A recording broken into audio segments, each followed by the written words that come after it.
পরিণীতা চতুর্থ পর্ব। স্তব্ধ রাত, নিকোষ কালো আঁধারে ছেয়ে আছে চারিদিক। আশেপাশে ঝিঝি পোকার ডাক শোনা যায়। রাস্তার পাশের ল্যাম্পপোস্টে কৃত্রিম আলোয় পথটা ঠাউর করা যায়। ভর সন্ধ্যা, তাই রাস্তায় মানুষের আনাগোনা প্রচুর।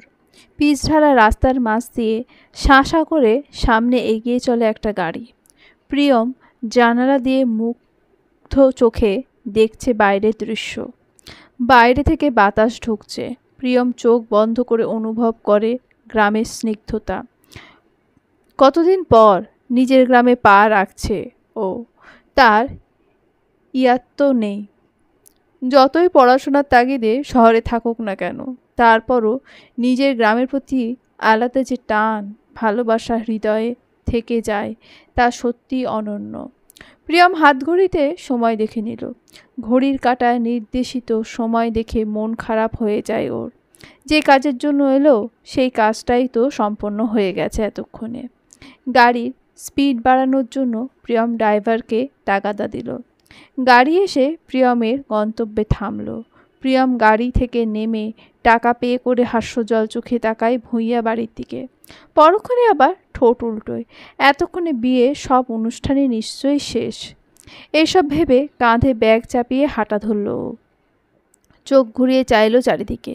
রং বেরঙের লাইট জ্বলছে বাড়ির আঙিনায় জুড়ে, কিন্তু কয়েকজন ক্যাটারিংয়ের মানুষ ছাড়া আত্মীয় স্বজন কাউকেই দেখতে পেল না প্রিয়ম।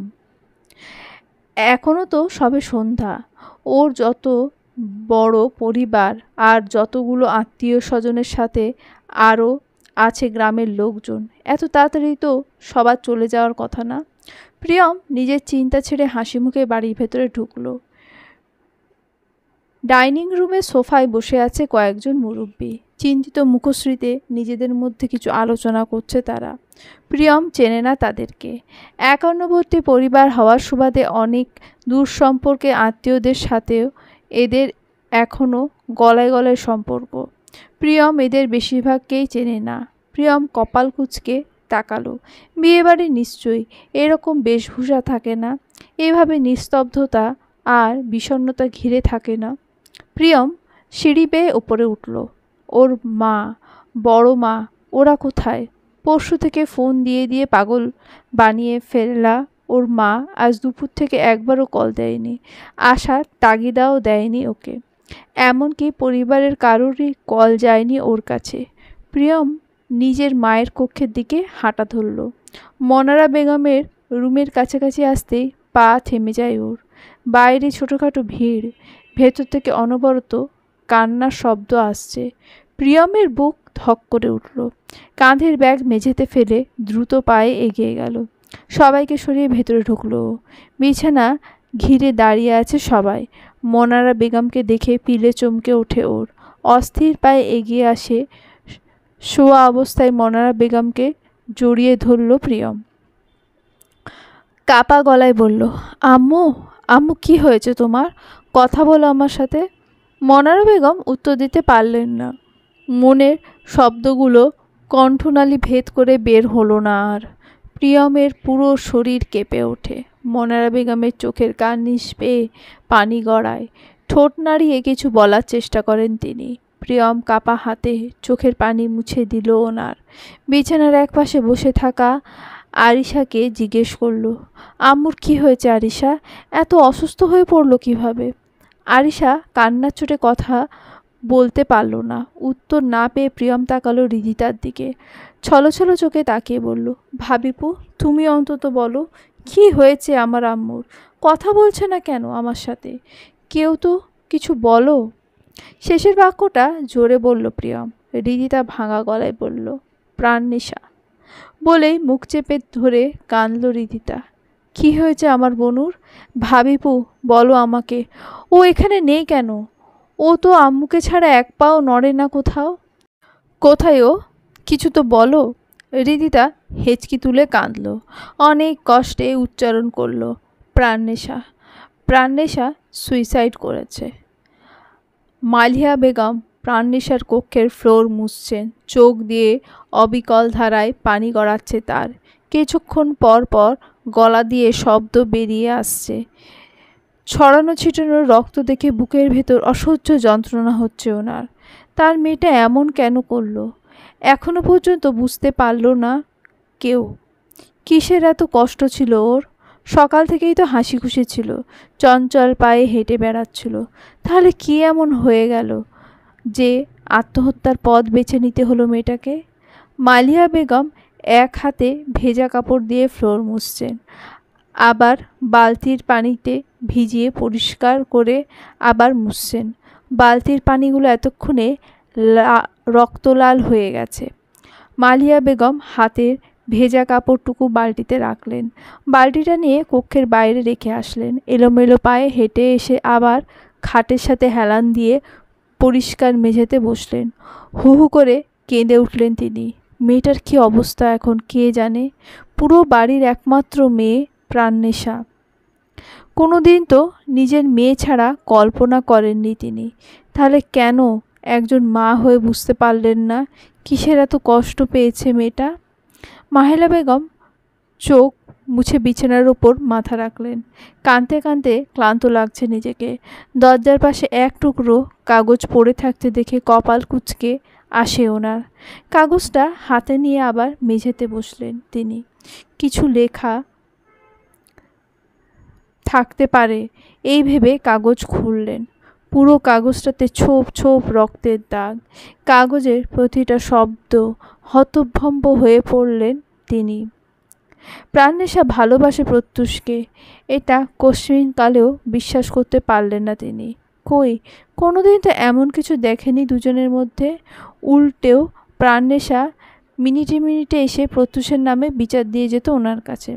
প্রাণনেশা অসম্ভব সম্মান করত তার প্রত্যুষ ভাইকে, আর প্রত্যুষ সবসময় একটা বাচ্চার মতো আগলে রাখত ওকে, কিন্তু ভালোবাসা তো চোখে পড়েনি কোনো দিন। মালিয়া বেগম অসহায় অনুভব করলেন নিজেকে। মাথা কাজ করা বন্ধ করে দিয়েছে তার। লেখাগুলো প্রাণনেশার, আর কাগজটা পাওয়া গেছে প্রাণনেশার কক্ষ থেকে।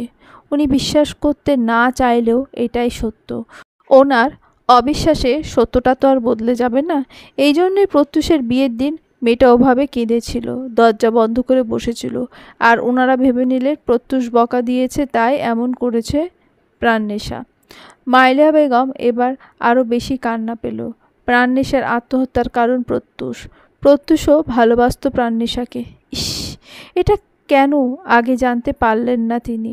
প্রত্যুষের ভালোবাসার মানুষটাকে সে কে কেন জানতে পারলেন না? কেন ছেলে মেয়ে দুটো জীবন নষ্ট হয়ে গেল? না, নষ্ট হয়নি, ওনারা নষ্ট করে দিয়েছেন। সবাই মিলে অন্যায়ভাবে আলাদা করে দিয়েছেন, আর সেটা সহ্য করতে পারেনি প্রাণনেশা, তাই আত্মহত্যার পথ বেছে নিয়েছে। মালিহা বেগম ঢোক গিলে উঠে দাঁড়ালেন। কাগজটাতে হাত বুলিয়ে দিলেন তিনি। প্রাণনেশার রক্ত লেগে আছে পুরো কাগজ জুড়ে। মাইলা বেগম চোখ মুছে কাগজটা ডাস্টবিনে ফেলে দিলেন। দ্রুত পায়ে কক্ষ ছেড়ে বেরিয়ে গেলেন। প্রত্যুষ মাথা নিচু করে বসে আছে চেয়ারে। চোখ দিয়ে টপ টপ করে পানি পড়ছে, কিন্তু টু শব্দ হচ্ছে না। কাঁদতে কাঁদতে চোখ মুখ লাল হয়ে গেছে ওর। চুলগুলো এলোমেলো হয়ে কপালের উপর পড়ে আছে। এক প্রকার বিধ্বস্ত অবস্থা ওর। প্রহর পলক ভূঁইয়াকে জড়িয়ে ধরে বসে আছে চেয়ারে। প্রহরের সাদা শার্ট রক্তে লাল হয়ে গেছে। পলক ভূঁইয়া একধারে কেঁদে যাচ্ছেন। নিজের শক্ত মনের বাবাকে এভাবে বাচ্চাদের মতো কাঁদতে দেখে কষ্ট হচ্ছে প্রহরের। কাঁদবেন, স্বাভাবিক। প্রাণনেশার ব্যাপারে উনি ভীষণ নাজুক। প্রত্যুষ আর প্রহরের চেয়েও বেশি ভালোবাসেন প্রাণনেশাকে তিনি। পিয়াস ভূঁইয়া চুপচাপ দাঁড়িয়ে আছে দরজার বাইরে। আশা থেকে এভাবেই দাঁড়িয়ে আছেন। কিছুক্ষণ পর পর শার্টের হাতা দিয়ে চোখ মুছছেন তিনি। দরজার উপরে কাঁচ দিয়ে বেডে শোয়া অচেতন প্রাণনেশাকে দেখছেন তিনি। নিজের আদরের মেয়ের এহেন অবস্থা দেখে বুক ফেটে যাচ্ছে ওনার। বারবার দায়ী করছেন নিজেকে। কেন তিনি মেয়েটাকে চোখে চোখে রাখলেন না? যেখানে তার মেয়ে নিজে একটা প্রিয় জিনিস হারিয়ে গেলে হাত পা ছড়িয়ে কাঁদত, সেখানে প্রিয় মানুষ হারানোর যন্ত্রণা কিভাবে সহ্য করত? পলক ভূঁইয়া এক দৃষ্টিতে চেয়ে থাকলেন কেবিনের ভেতরে। ব্লাড দেওয়া হয়েছে প্রাণনেশাকে। একটু আগে ব্লাড জোগাড় করতে পেরেছে তারা। বি নেগেটিভ ব্লাড হওয়ায় অনেক কসরত করতে হয়েছে। তখন সবার পাগল প্রায় অবস্থা হয়েছিল। ক্ষণকাল বাদে ডক্টর বেরোলো। সবাই উদ্বিগ্ন হয়ে এগিয়ে এলো। ডক্টর জানালো, she is out of danger now, কিন্তু বডি থেকে অনেক রক্ত বেরিয়ে গেছে। কতটুকু বিপদমুক্ত বাকিটা সেন্স আসার পরই বলতে পারবো। ডক্টর, আমি কি আমার মেয়েকে দেখে আসতে পারবো? পিয়াস ভুঁইয়া ভেজা গলায় বললেন। ডক্টর মাথা নাড়ালেন, বলল, অফকোর্স, কিন্তু খেয়াল রাখবেন যাতে শব্দ না হয়, বলেই চলে গেলেন তিনি। পিয়াস ভুঁইয়া কেবিনে পা বাড়ানোর আগেই থেমে গেলেন। পেছন ফিরে চাইলেন প্রত্যুষের দিকে, বললেন, প্রত্যুষ, তুমি এসো না। প্রত্যুষ থতমত খেলো, শুকনো ঠোঁটে উচ্চারণ করলো, কেন চাচু?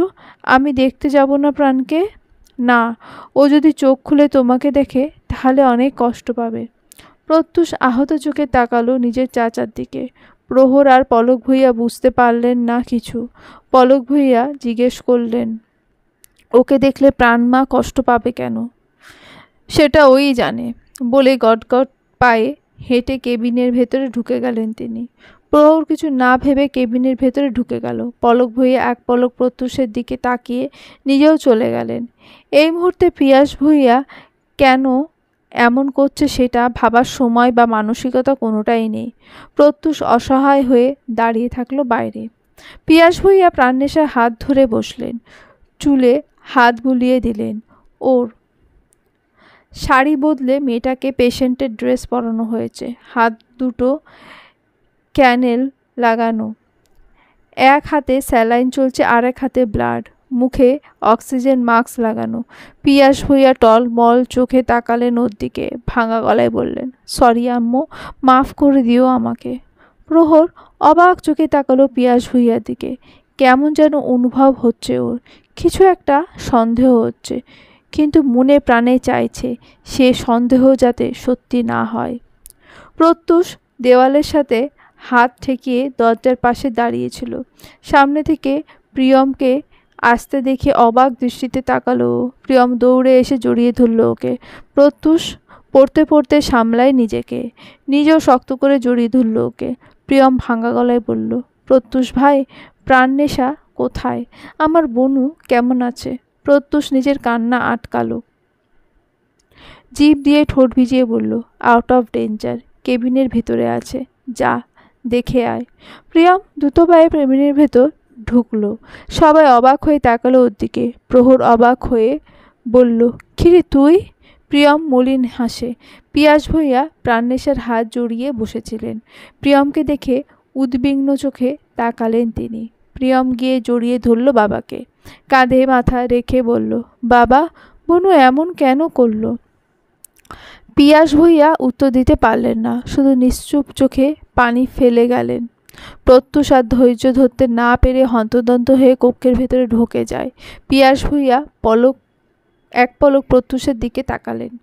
গলার স্বর যথেষ্ট গাম্ভীর্যতা ঢেলে বললেন, প্রত্যুষ, আমি তোমাকে মানা করেছিলাম না এখানে আসতে? আমি আসলে সমস্যা কী চাচু? কেন এমন করছো? প্রত্যুষ এবার পাল্টা উত্তর দিল। পিয়াস ভুঁইয়া ফোঁস করে শ্বাস ছাড়লেন। গুরু গম্ভীর কণ্ঠে বললেন, কেন এমন করছি জানো না তুমি? বাচ্চা নও তুমি যে সব কিছু ভেঙে ভেঙে বুঝিয়ে দিতে হবে তোমাকে। একটা কাজ করো, বাড়ি চলে যাও তুমি। আমি চাই না তুমি আর এখানে থাকো। আমি থাকলে সমস্যাটা কি? কোথাও যাব না আমি। প্রত্যুষ জেদি কণ্ঠে বলল। পিয়াস ভুঁইয়া রাগ উঠল ওর কথা শুনে। কঠিন কথা বলতে যেও থেমে গেলেন তিনি। নিজেকে সামলে বললেন, প্রত্যুষ, দেখো, আমরা এখানে সবাই আছি প্রাণনেশার জন্য। তোমার এখানে না থাকলেও চলবে, কিন্তু নতুন বৌমা বাড়িতে অপেক্ষা করছে তোমার জন্য। অনুষ্ঠানও তো সম্পন্ন হয়নি। প্রাণনেশার জন্য চলে এসেছো তুমি। এবার তোমার উচিত বাড়ি ফিরে যাওয়া। আমি এখান থেকে এক পাও নড়ব না চাচু। পিয়াস ভুঁইয়া নিজের মেজাজ খোয়ালেন। একে তো তার বাচ্চা মেয়েটার এই অবস্থা, তার ওপর প্রত্যুষ একের পর এক তেড়া কথা বলে যাচ্ছে। যদিও তিনি জানেন প্রত্যুষও নিরুপায় ছিল এতে, তবুও কেন যেন সব কিছু অসহ্য লাগছে ওনার। ছেলেটা কেন এত অতি ভালোবাসা দেখালো প্রাণনেশাকে? কেন ওয়াদা দিয়ে এলো যদি রক্ষা নাই করতে পারবে? ও কি জানে না প্রাণনেশা কতটা নরম মনের? প্রিয় জিনিস হারানোর ক্ষমতা রাখে না ও। ওনার বারংবার মনে হচ্ছে প্রত্যুষকে দেখলে প্রাণনেশা আবার উত্তেজিত হয়ে পড়বে, আবার কষ্ট পাবে। এই মুহূর্তে প্রাণনেশাকে ছাড়া আর কিছু ভাবতে পারছেন না তিনি। প্রাণনেশা থেকে যেই করে হোক দূরে রাখতে হবে ছেলেকে। কোনোভাবেই প্রত্যুষকে প্রাণনেশার কাছে যেতে দেবেন না তিনি। পিয়াস ভুঁইয়া দাঁতে দাঁত চেপে বললেন, প্রত্যুষ, কথা অমান্য করছো তুমি। চলে যেতে বলেছি মানে চলে যাবে তুমি। প্রত্যুষ এক পাও নড়ল না। ও বুঝে গেছে পিয়াস ভুঁইয়া সব জানে। প্রাণনেশা তার বাবার থেকে কোনো দিন কিছু লুকোয় না, কিন্তু এখানে ওর দোষ কোথায়? ওর সাথে কেন এমন করছে? জেদ চেপে বসেছে ওর মাথায়, পণ করে নিয়েছে প্রাণনেশার সাথে কথা না বলা পর্যন্ত এখান থেকে নড়বে না ও। অপরদিকে অন্যরা এবার প্রত্যুষের দিকে তাকাচ্ছে, তো একবার পলক ভুঁইয়ার দিকে তাকাচ্ছে। দুজনে কারোর কাহিনী মাথায় ঢুকছে না ওদের।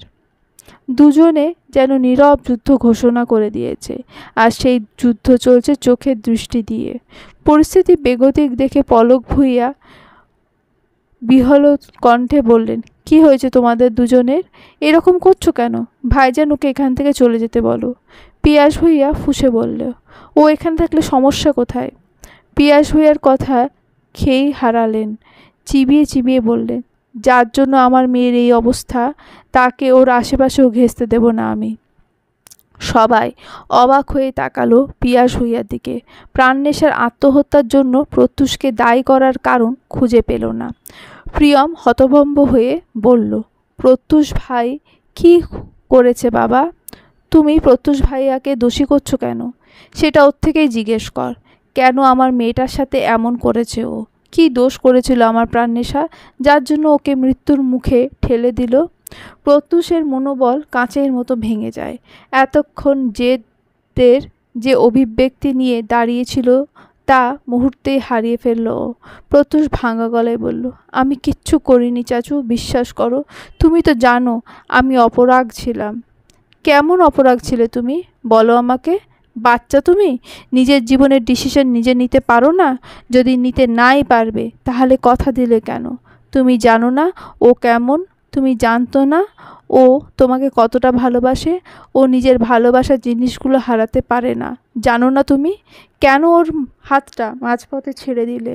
যে পথটুকু তোমার সাথে চলতে চেয়েছে ও, সেই পথে আমার বাচ্চাটা একা ফিরে আসতে পারেনি, আর ফলস্বরূপ নিজের ক্ষতি করে বসেছে। আজ যদি আমার মেয়ের কিছু হতো, খুন করে ফেলতাম আমি তোমাকে। পলক ভুঁইয়া হতভম্ব হয়ে শুনলেন ভাইয়ের কথা। এমাত্র যা শুনলেন তা অবিশ্বাস্য ঠেকল তার কাছে। প্রিয়মার প্রহর কিং কর্তব্য বিমূঢ়। প্রত্যুষের চোখ দিয়ে এক ফোঁটা পানি গড়ায়, হাতের উল্টো পিঠ দিয়ে মুছে নেয় ও। ভেজা গলায় বলে, আমার দোষ চাচু? আমি মেনে নিলাম আমার দোষ, কিন্তু সব কি আমার দোষ? খালি আমাকে কেন দায়ী করছো? তোমার ভাই নিজের অসুস্থতা দেখিয়ে বাধ্য করেছে আমাকে বিয়েটা করতে, কিন্তু বিশ্বাস করো প্রাণনেশা আমার কাছে সব কিছুর ঊর্ধ্বে ছিল। আমি মনে করেছি সময়ের সাথে ঠিক হয়ে যাবে সব, ঘৃণা করবে ও আমাকে, কিন্তু ও আমাকে ঘৃণা করেনি চাচু, উল্টে নিজের ক্ষতি করে বসেছে। প্রত্যুষ অক্লিষ্টে ঢোক গিলল, আবার বলল, কথা বলতে না দাও, অন্তত একটাবার ওকে দেখতে দাও চাচু, আমি ওকে একবার দেখেই চলে যাব। পিয়াস ভুঁইয়া চুপ থাকলেন ক্ষণকাল, পরক্ষণে কাঠ কাঠ স্বরে বললেন, কথা রাখতে না পারলে কথা দেওয়া উচিত না প্রত্যুষ। তুমি যতই ভাইজানের ওপর সম্পূর্ণ দোষ চাপিয়ে দেওয়ার চেষ্টা করো না কেন, দোষী কিন্তু তুমিও। আমি আমার মেয়েকে সামলে নেব প্রত্যুষ, তোমার এবার নিজেকে সামলানো উচিত। চলে যাও প্রত্যুষ, প্রাণনেশার আশেপাশেও আসবে না তুমি কোনো দিন। মনারা বেগম ঘুমাচ্ছেন। কাঁদতে কাঁদতে ক্লান্ত হয়ে গেছেন তিনি। পাশে বসে আছে রিদিতা, সমতর্পণে হাত বুলিয়ে দিচ্ছে ওনার মাথায়। কক্ষে এতক্ষণ সবাই থাকলেও আপাতত আর কেউ নেই। মালিহা বেগম রাতের রান্নার ব্যবস্থা করতে গিয়েছেন। দুপুরে অনেকেরই খাওয়া হলেও আবার দুপুর থেকে অনেকেই উপোস। আরিশাকে জোরপূর্বক রওশার কাছে পাঠানো হয়েছে। রওশার পরিবারের লোকজন থেকে গেছে আজকে। রওশা আছে তাদের সাথে। মনারা বেগম পিটপিট করে চোখ খুললেন। রিদিতা আকুল হয়ে জিজ্ঞেস করল, ছোট মা, কেমন লাগছে এখন? মনারা বেগম নেতানো কণ্ঠে পানি খুঁজলেন। রিদিতা পাশে সাইড টেবিল থেকে পানি নিয়ে খাওয়ালো। মনারা বেগম উঠে বসার চেষ্টা করলেন। রিদিতা বালিশ ঠেকিয়ে বসতে সাহায্য করলেন। মনারা বেগম ক্লান্ত চোখে তাকিয়ে বললেন, আমার মেয়েটা বেঁচে আছে তো রিদিতা? রিদিতা জড়িয়ে ধরল তাকে, শান্ত স্বরে বলল, এসব কি বলছো? প্রহর কল দিয়েছিল, প্রাণেশা ভালো আছে, জ্ঞান ফিরেছে ওর। আমাকে একটা ফোন করে দাও, একটু কথা বলি ওর সাথে। বলবে তো কথা, আগে তুমি কিছু খেয়ে নাও, দুপুর থেকে কিচ্ছু খাওনি তুমি। ততক্ষণে প্রাণেশাও একটু ঠিক হোক। আমার গলা দিয়ে খাবার নামবে না রিদিতা, আমার প্রাণেশাও কিচ্ছু খায়নি। রিদিতার মন খারাপ হয়ে যায়। প্রাণনেশার জন্য কষ্ট যে ওরও কম হচ্ছে না। রন্ধে রন্ধে যন্ত্রণা হচ্ছে ওর জন্য। বাড়িতে আসুক, বেয়াদব মেয়েটাকে আচ্ছা মতো থাপড়াবে ও। কি এমন কষ্ট ছিল যে এভাবে নিজেকে শেষ করার জন্য উঠে পড়ে লাগলো? রিদিতা চিন্তিত হলো। মনারা বেগমকে বলেই ফেলল, প্রাণনেশাটা এমন কেন করলো বলো তো? আমার চেয়ে বেশি তো তোমার জানার কথা। সই হয় তোমার, বলেনি কিছু? একটা কিছু যদি বলতো আমাকে, তাও আমি মনে শান্তি পেতাম। কদিন ধরে মন খারাপ ছিল ওর। প্রেম ভালোবাসা রিলেটেড কিছু আছে না কি জিজ্ঞেস করেছি অনেক। বলল তো কিছুই নেই। মানুষের জীবনে এসব ছাড়া অনেক কিছু নিয়ে মন খারাপ থাকতে পারে। বাট কালকে আর আজকে তো ঠিকই ছিল। কী হয়েছে কিছুই বুঝতে পারছি না। মনারা বেগম মলিন হাসলেন, কণ্ঠ খাদে নামিয়ে বললেন, আমি জানি। রিদিতা চমকে তাকালো, সরে চড়ে বসে বলল, জানো মানে? খোলাসা করে বলো তো। কাহিনী তো সুবিধার মনে হচ্ছে না। মনারা বেগম বালিশে মাথা রাখলেন, বললেন, জানো, আমার প্রাণনেশা ভালোবাসত প্রত্যুষকে, কিন্তু ওর ভাগ্যে হয়তো প্রত্যুষ লেখা ছিল না। রিদিতা হাঁ করে চেয়ে থাকলো। কত সময় ধরে অবাক হয়ে তাকিয়ে থাকলো মনারা বেগমের দিকে, তা ঠাউর করা গেল না। দরজার পাশ থেকে প্রতিটা কথা শুনে নিলেন আসমা বেগম। মনারা বেগমকে দেখতে এসেছিলেন তিনি। আসমা বেগম আর ভেতরে ঢুকলেন না। গট গট পায়ে উল্টো হেঁটে যেদিক থেকে এসেছিলেন আবার সেদিকেই চলে গেলেন। রওশা ওর চাচাতো ভাই জায়নের সাথে বসে কথা বলছিল। ছেলেটা এই বছর ক্লাস 8-এ উঠেছে। রওশা ও বাড়িতে থেকে চলে আসার পর পর কি ঘটেছে সব বোঝাচ্ছে ওকে। রওশাও হেসে হেসে উত্তর দিচ্ছে। ওই বাড়িতে রওশার টিকে থাকার একমাত্র কারণ ছিল জায়ান। ছেলেটা সব সময় আপনি আপনি করে চোখে চোখে হারাতো ওকে। বাচ্চা ছেলেটা আর চাচা মায়া ছেড়ে বেরিয়ে আসতে পারেনি ও। নয়তো চাচির বিষাক্ত কথার আঘাতে কবেই শেষ হয়ে যেত ও। ভেবেই দীর্ঘশ্বাস ফেলল রওশা। কক্ষে রওশার আত্মীয়রা বসে আছে, কথা বলছে নিজেদের মধ্যে। আরিশা গোমড়া মুখ করে বসে আছে ওর পাশে। একটুও ভালো লাগছে না ওর এখানে। প্রাণনেশাটা কেমন আছে কে জানে। খানিক বাদে আসমা বেগম দ্রুত পায়ে কক্ষে ঢুকলো। হম্বি তম্বি করে ঢুকতে দেখে রওশা কপাল কুঁচকে বলল, চাচি, যাওনি তুমি ছোট মায়ের সাথে দেখা করতে? আরে গেছিলাম, কিন্তু ঢোকার আগেই যা শুনলাম তা শুনে আর ঢুকতে পারিনি। কি এমন শুনে এলে যে ঢুকতে পারোনি? রওশা চিন্তিত স্বরে বলল। আসমা বেগম পুরো কক্ষে চোখ বোলালেন। ওদের পক্ষের আত্মীয় ছাড়া প্রত্যুষের নানি, মামি আর প্রাণনেশার 2 মামি বসে আছেন। এত মানুষকে দেখে মনে মনে শান্তি পেলেন তিনি। কাহিনীটা সবার কানে তুলতে না পারলে শান্তি হতো না ওনার। কথাটাকে কিভাবে তিল থেকে তাল বানিয়ে বলতে হয় সেটা কেউ ওনার কাছে শিখুক। আসমা বেগম গলা ছেড়ে কাশলেন আর মশলা মিশিয়ে বললেন, জানিস তোর ছোট্ট ননদ আছে না প্রাণনেশা? প্রাণনেশার কি হয়েছে আন্টি? আরিশা আঁতকে উঠে বলল। ভয় পেয়ে যায় সকলেই। আসমা বেগম কপাল কুঁচকে বললেন, আরে ঠিক আছে ও, জ্ঞান ফিরেছে শুনলাম। সবাই স্বস্তির নিঃশ্বাস ফেলল। আসমা বেগম আবার বললেন, কিন্তু কাহিনী তো অন্য কিছু রে রওশা। কি? আসমা বেগম দুঃখী দুঃখী মুখ করে বললেন, তোর ননদ আত্মহত্যা কেন করেছে জানিস? না, জানি না। ইভেন আমরা কেউই জানি না। রওশা চিন্তিত স্বরে বলল, কিন্তু আমি জানি তোর ননদ ভালোবাসত তোর জামাইকে। ওকে না পাওয়ার দুঃখে মরতে বসেছিল। রওশা রে, তোর কপাল পুড়ল বলেই তিনি দুঃখী দুঃখী মুখ করলেন। কক্ষে থাকা সবাই কিংকর্তব্য বুড়ো হলো। অবিশ্বাসের শেষ সীমা অতিক্রম করল যেন সবাই। আসমা বেগমের কথা বোধগম্য হতে সময় নিল কিছুটা।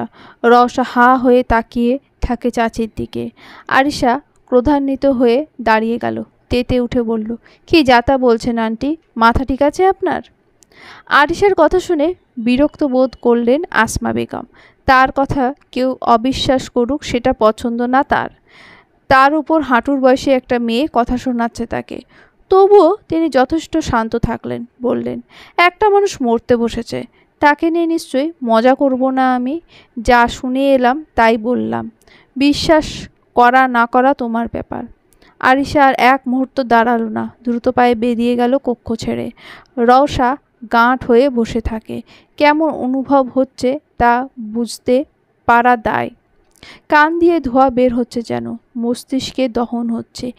এই ছোট্ট জীবনে আর কি কি শোনা বাকি ছিল, আর কত কিছু হারানো বাকি আছে জানা নেই রওশার।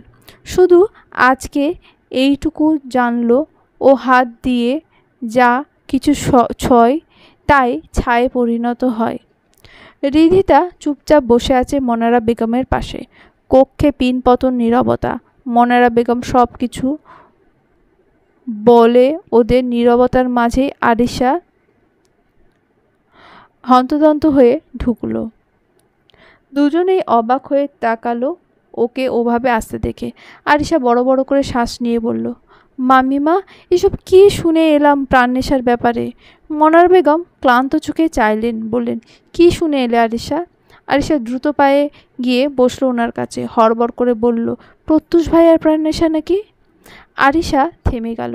বাকি কথা আর উচ্চারণ করতে পারল না। মনারা বেগম কপাল কুঁচকে বললেন, কোত্থেকে শুনলে এসব? রওশা ভাবিপুর চাচি পুরো বাড়ির আত্মীয়দেরকে বলে বেড়াচ্ছে প্রাণনেশা আর প্রত্যুষ ভাইয়ের মধ্যে সম্পর্ক ছিল। প্রত্যুষ ভাইয়ের জন্য আত্মহত্যা করেছে প্রাণনেশা।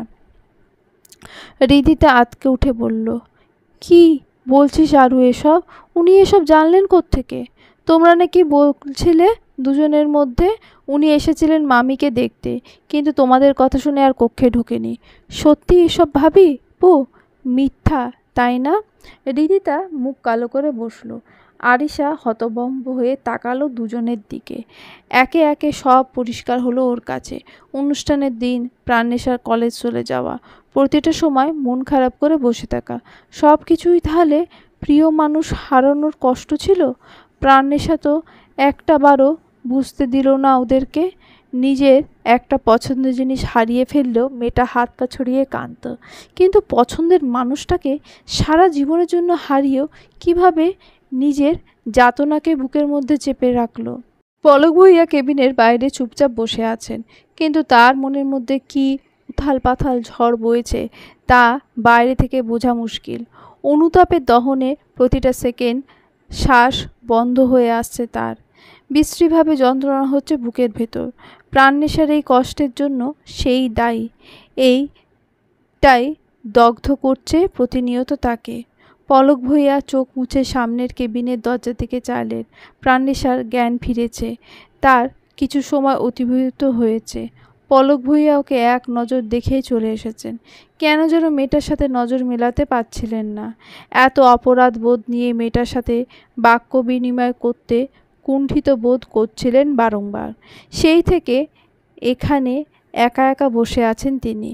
প্রিয়ম একটার পর একটা কথা বলেই যাচ্ছে বোনের হাত ধরে, মূলত ওকে হাসানোর চেষ্টা। প্রাণনেশা মুচকি হেসে এক দৃষ্টিতে চেয়ে আছে ওর দিকে, মনোযোগ দিয়ে শুনছে ভাইয়ের কথা। পিয়াস ভূঁইয়া মুখ গোমড়া করে বসে আছেন সোফার ওপর।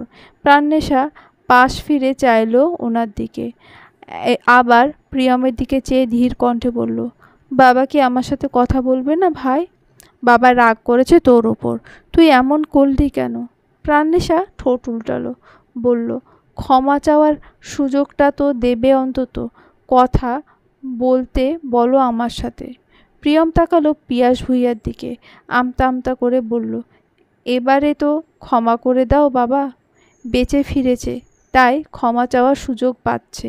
যদি সৃষ্টিকর্তা সেই সুযোগটা না দিত, আমি কি করে বাঁচতাম? প্রিয়ম চুপ করে গেল। পিয়াস ভুইয়া এগিয়ে এসে বেডের ওপর বসলেন। প্রাণনেশা টলমল চোখে তাকালো ওনার দিকে। চোখের কার্নিশ বেয়ে এক ফোঁটা পানি গড়ালো। পিয়াস ভুইয়া আলতো হাতে মুছে দিল তা। মাথায় হাত বুলিয়ে বলল, আমার 18 বছরের ভালোবাসার চেয়ে একটা ছেলের ভালোবাসা বড় হয়ে গেল তোমার কাছে? একবারও আমার কথা বা তোমার মায়ের কথা মনে পড়েনি তোমার? আমরা কিভাবে থাকতাম, তোমার ভাই কিভাবে থাকতো? প্রাণেশা ভাঙা গলায় বলল, সরি বাবা, আর কোনো দিন হবে না এমন। বিশ্বাস করো, তোমাদের কথা অনেক মনে পড়ছিল আমার, কিন্তু তখন অনেক কষ্ট হচ্ছিল আমার। মনে হচ্ছিল মরে গেলে হয়তো এই কষ্ট শেষ হয়ে যাবে। মৃত্যু কোনো কিছুর সমাধান না আম্মা। আমার প্রাণনেশার সস্তা না, সে তো বিয়ে করে দিব্যি আছে, তুমি কেন কষ্ট পাবে? প্রাণনেশা কাঁদল, ভেজা গলায় বলল, আমাকে একবার দেখতে পর্যন্ত এলো না। এসেছে, আমি চলে যেতে বলেছি। আমরা সবাই আছি তোমার জন্য, তার না থাকলেও চলবে। প্রাণনেশা চোখ বেয়ে অশ্রুকণা গড়াতে থাকে। পিয়াস ভুইয়া বারংবার আলতো হাতে মুছে দেয় তা। নম্র স্বরে বলে, আর কোনো দিন তুমি ওর কথা ভাববে না, মন মস্তিষ্কে আসতে দেবে না তাকে। সে নিজের বাবার কথা রাখার জন্য তোমাকে কষ্ট দিল, বিয়ে করে নিল বাবার পছন্দের মেয়েকে। তোমাকেও আমার কথা শুনতে হবে প্রাণনেশা, প্রত্যুষের জন্য সব মায়া ত্যাগ করতে হবে। পারবে আম্মা? প্রাণনেশা উত্তর দিল না, আহত চোখে চেয়ে থাকলো বাবার দিকে। পিয়াস ভুইয়া গম্ভীর কণ্ঠে বললেন, যদি আমার কথা রাখতে না পারো, তাহলে আজকের পর থেকে আমার সাথে আর কোনোদিন কথা বলবে না তুমি। প্রাণনেশা চুপ থাকলো ক্ষণকাল। কিছু সময় অতিবাহিত হওয়ার পর বলল, আমি পারবো বাবা, সম্পূর্ণভাবে চেষ্টা করব নিজেকে সামলানোর। চলবে।